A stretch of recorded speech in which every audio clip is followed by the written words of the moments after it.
Õnnistatud pühapäeva ja uut nädalat. Elame ajastul, kus tegeletakse väga palju oma turuosa kaitsmisega nii-öelda. Aga kuidas suhtus Jeesus sellesse küsimusse? Kuulakem, kuidas reageerib ta sellises olukorras. Markuse evangeeliumi 9. peatükis 38. kuni 41. salmini on öeldud nõnda. Johannes lausus talle: õpetaja, me nägime üht meest sinu nimel kurja vaime välja ajamas ja me püüdsime teda keelata, sest ta ei käi koos meiega. Aga Jeesus ütles: ärge keelake teda, sest ükski, kes teeb minu nimel vägeva teo, ei saa järgmisel hetkel rääkida minust halvasti. Sest kes ei ole meie vastu, on meie poolt. Jah, kes iganes annab teile juua kas või karikatäie vett, sellepärast, et te olete Kristuse omad, tõesti, ma ütlen teile, ta ei jää oma palgast ilma. See on Jumala sõna ja püha evangeelium. Jeesus on oma õpilastega teel Jeruusalemma, linna, kus kõik usulised ja kultuurilised vastuolud nii-öelda teravduvad. Sellest teekonnast kujuneb tema kannatuste, surma ja ülestõusmise tee. Aga meie jaoks on see lunastuse tee. Õpilased on aga mures. Johannes küsib Jeesuselt: õpetaja, me nägime üht meest sinu nimel kurja vaime välja ajamas ja me püüdsime teda keelata, sest ta ei käi koos meiega. See koos meiega on siin tähtis. Küsimus on tõsine. Seal on tõesti keegi, kes ei käi koos meiega ja ta kasutab issand sinu nime. Millise õigusega? Milline on Jeesuse reaktsioon?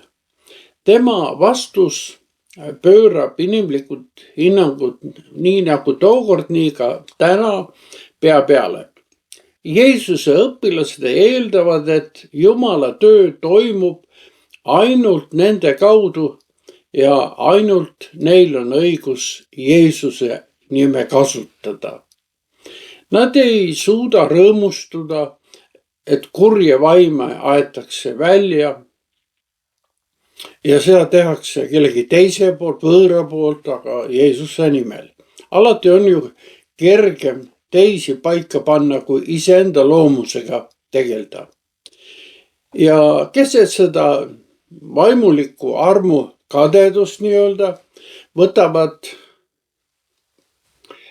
issanda sõnad meid nagu vaikseks. Ta ütleb: ärge keelake teda, sest kes ei ole meie vastu, on meie poolt. Jeesus eelistab radikaalset avatust. Ta ütleb siin teiste sõnadega, et evangeeliumi kuulutamine ei ole ühe grupi monopol. See ei ole mingi suletud frantsiis nii-öelda. Jumal tegutseb ka väljaspool jüngrite ringi ja kogudust. Kristuse nimi ei ole mingi kaubamärk, mida saab omandada või kontrollida. See on päästeks kõigile, kogu maailma rahvastele. Jumala vaim puhub sealt, kus tema tahab. Just sellel arusaamal põhineb ka kaasaegne erinevate uskondade koostöö. Jeesuse poolt kuulutatud evangeelium on algusest peale avatud lähtekoodiga programm. Sellepärast issand ütlebki: ärge keelake teda. Kuulus jalgpallitreener Franz Beckenbauer on kunagi öelnud tabavad sõnad: ainus meeskond, kes meid võiks lüüa, oleme meie ise. sama kehtib vaimuliku elu kohta. Meie ise oleme endale kõige haavatavamaks kohaks ja kõige kurvem värav on see, mille me ise oma väravasse lööme.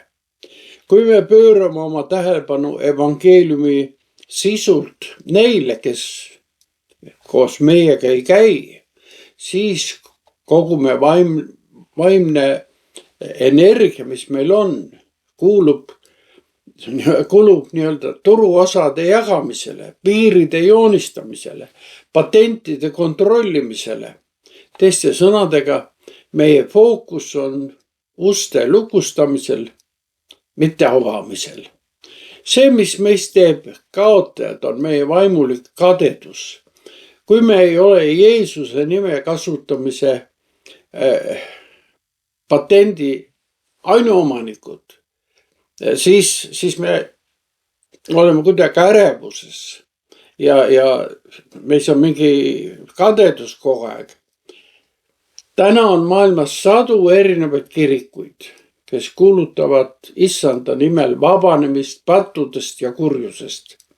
Meie asi ei ole olla kohtunikud, kes tohivad või kes ei tohi sellel väljal mängida. Üks on aga selge, kõik, mis takistab meid Jumala riiki kuulutamast, tuleb kõrvale heita, sealhulgas ka kadedus. Nõnda siis olgem väljaspool olevate suhtes sallivad, siseringis hoolivad ja iseenda suhtes nõudlikud. Palvetagem.